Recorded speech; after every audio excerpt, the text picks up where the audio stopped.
Hello and welcome to another Starfield episode here on the Mole IP channel. My name is Chaos Mole, and today we have to talk about mods and how Bethesda can improve the modding. To make it very clear, this is not a video about people who are actually making the mods. I believe that modders are doing fantastic jobs, and all the mods they are creating out there are just absolutely amazing in their own right. So this is not really a video for mod creators, but this is more a video for, well, people who are using the mods like you and me, and hopefully for Bethesda, and talking a little bit about the changes Bethesda can make so that modding is becoming a better experience. And to make it very clear, the game is soon out and probably modding is coming quickly after that. So we will see what actually happens. But I'm still hoping that Bethesda is still open to some improvements, because here's the thing: mods are the shining star of Bethesda games. Or, well, the secret star, some people would even say, even though I don't think they are that secret. Because when you're looking at Skyrim, when you're looking at Fallout 4, you see so many mods which are just amazing. Like smaller mods who are bringing in new items, or who are changing like some of the environments, graphic updates, or some of the animation. And then we have huge overhaul mods which are completely changing how you play those games.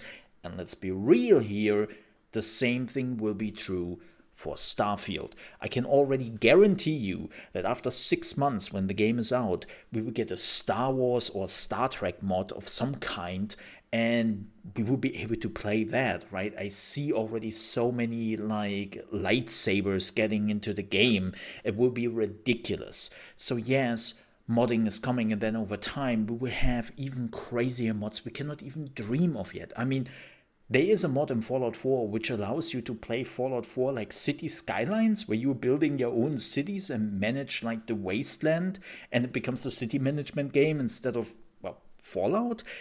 Again, it's absolutely insane what mods can do, and it makes me very hopeful for the future of Starfield, right?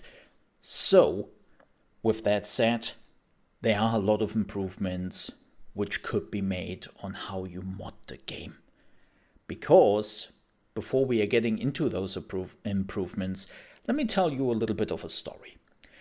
A few weeks ago, I decided that I wanted to prepare for Starfield and do a Fallout 4 playthrough, because I haven't played the game since it released 7 years ago. Yes, I did a full playthrough then, but man, I cannot remember anything anymore. So I was just like, yeah, you know what? Let's play Fallout 4. I have also not played the DLCs, and I have never touched a mod in my life for Fallout 4. And in general, I have to admit that my experience with modding in Bethesda games is definitely on the lower end. So I wanted to start modding my Fallout 4 game. And I had to read up first, what programs do I need, where do I have to install the mods, what I have to do for it. And that already took me a while, and I can already tell you a good chunk of people would say, nah, you know what, that's too much work, I'm leaving. I'm just playing the game as it is.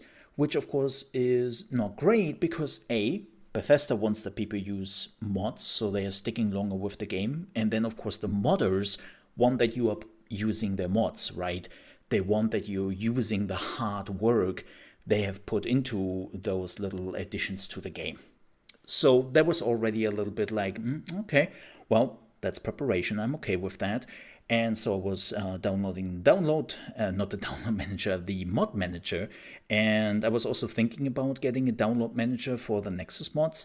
But then I just decided, stupidly, some people might say, that I would just do it manually. So I downloaded all the mods I needed, which I thought that would be cool. I downloaded like a complete overhaul map, which was Horizon, and then some other additions to animations and how the characters look and so on and so forth. And man, installing all those mods took quite a while, because you have to do it one by one.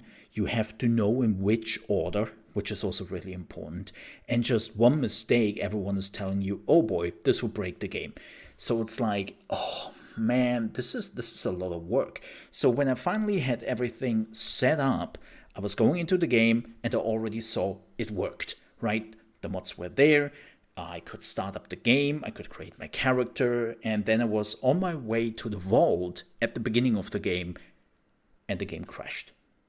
And crashed, and crashed, and crashed. Always at the same time. So I was like, oh boy, here we go. So I had to figure out which mod it was. Unfortunately, there was no error message. There was nothing I could go by, and yes, I know there are some things how you can read out mod errors, but weirdly enough, there was nothing. There was no hint at what is going on here. The game just stopped, right? And so was slowly deactivating the mods one by one to find the culprit. Till after a few hours, because you have to go through the whole character creation sequence again and waiting till you can actually get to the vault and all that. And after a few hours, I didn't have any mods left. I deactivated every single mod and the game was still crashing. So it was like, oh no, is it the game? So I did a reinstall of the game without any mods installed, played it, no issues, so it was clear it was a mod, but I deactivated every single last one of them. How is that possible? And the answer was, it was Fallout 4 SE, which I still had activated because you were booting up the game through that, and if you're like, Fallout 4 SE, what?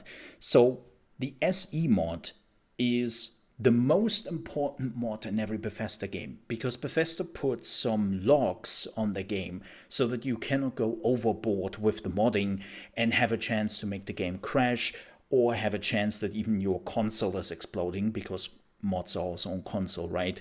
And they had to put in some locks in place that you're basically not completely breaking the game or even breaking the consoles.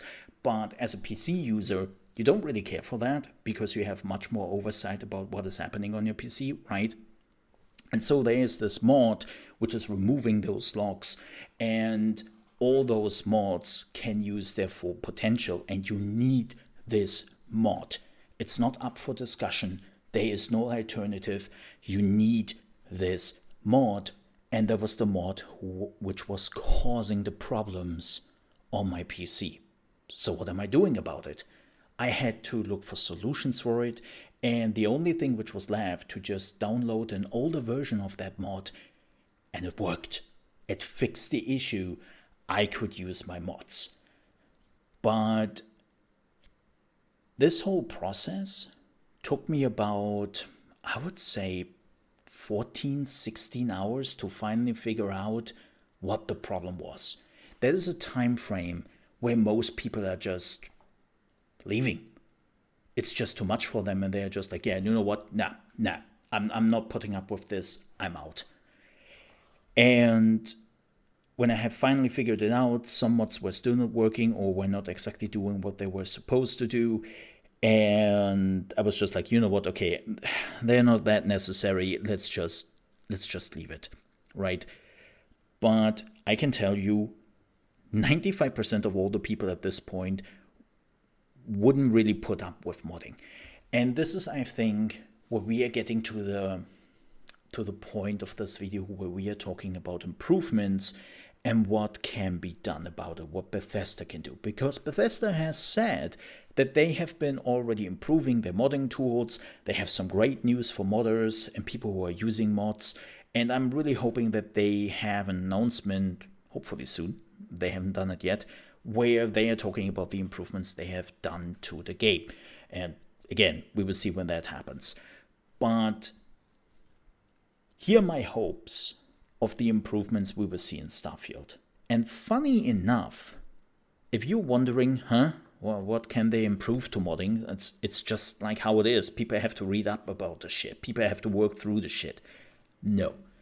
There is a game they can actually learn from. And I know some people will be like, what? Yeah, let's talk about The Sims 4. Wait, what? Yes, The Sims 4 has a huge modding community. I would say it gets pretty close to Bethesda games. It actually works pretty much like a Bethesda game in that regard, that there are locks on the game which have to be removed, that some of the bigger mods actually work, right? You have like all the different mods of like just some clothing mods to animation mods to completely overhaul mods, and yes, even some kinky mods, of course, like in Skyrim and like in Fallout and probably like in Starfield. But The Sims 4, I think, does it right. So first things first, those are just improvement. You can still install the mods manually, you can still use your mod manager, and I think the same will be true for Starfield, right? You can still all do those things you are used to. I'm not saying that those things have to be replaced. That is not the point I'm trying to make here. But in The Sims, you can basically download most of the mods in-game through the marketplace, right? The only mods you cannot download there are the 18 plus mods, which is like a moment, right? But you can go through the game itself, download all the mods. The game knows where to put them. The game knows how to like put them into order and make sure that everything is installed. The game is then asking you, hey, you have a few mods here which only work if you are removing the lock we put on our game. Do you want to do that? Then you can say yes or no, and most people say yes, of course. And you just have such an easier time to manage everything in-game that you don't need a mod manager, that you don't need to go through this elaborate process to know where to get the mods. Because people say, well, getting the mods for Bethesda games is super easy, it's just Nexus mods. And it's like, no, that's not true. That's not true at all. A lot of the mods, nowadays at least, are not on Nexus mods anymore, because unfortunately Nexus mods did some questionable shit a few years ago, and some of the bigger mods just said, not trusting that site anymore. So basically have something where everything is focused and it's in-game and it's installing super easily, and it know like which other mods you need to make this specific mod work, and so on and so forth, would make the whole process so much easier. And I think a lot more people would jump immediately on the mod train and would start modding. And if you're asking, okay, how do you keep people away though from posting 18 plus mods? It's pretty simple. Like in The Sims, they have a community team, they have filters who are looking for questionable topics, and they have the community who's actually stepping up whenever somebody's trying to post something like that, and they're like, stop this. Like, this is super important to us, because it makes the whole thing so much more easier, and we don't want that Maxis at some point is closing down the marketplace because somebody was just uploading 18 plus stuff. Like, we don't want that as a community. And again, like, Maxis has filters and a community who was looking, community team who was looking over the mods, and so on and so forth. So even though they had like, I think it was 2 years ago, they had like somebody who tried that, the community team, the developers, and the community itself stepped up very quickly to put a stop to it.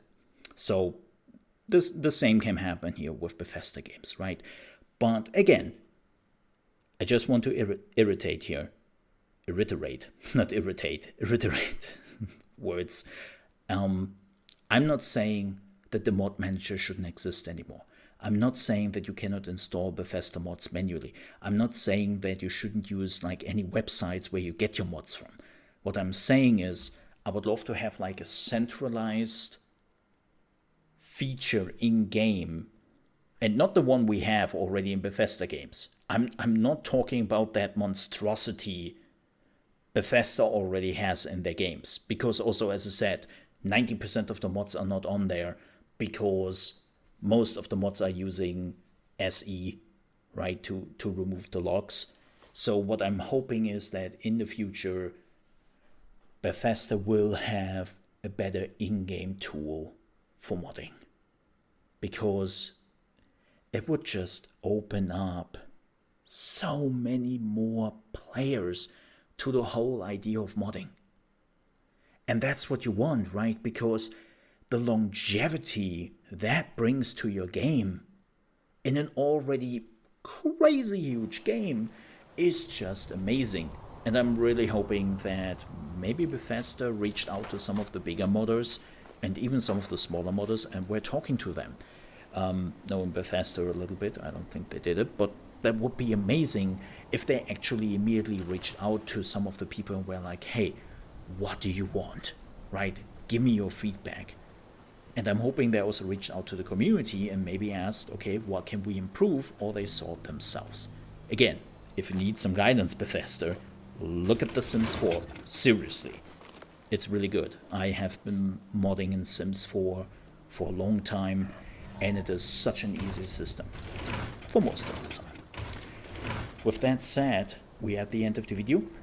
Let me know down below in the comments what you would like to see when it comes to modding, and also which mods would you like to see in Starfield. I'm actually kind of curious about that. And then I will hopefully see you in the next video. Don't forget to leave a like and also subscribe to the channel if you haven't done that already. We are planning to do much more Starfield videos here on the channel. We are also already doing some Diablo 4 for a while, and there might be some more RPGs coming, but Starfield is definitely one of the focus points here now on the channel for the next few months to come, or maybe even years. We will see how crazy it is. With that said, thank you so much for watching. Stay safe. I see you then.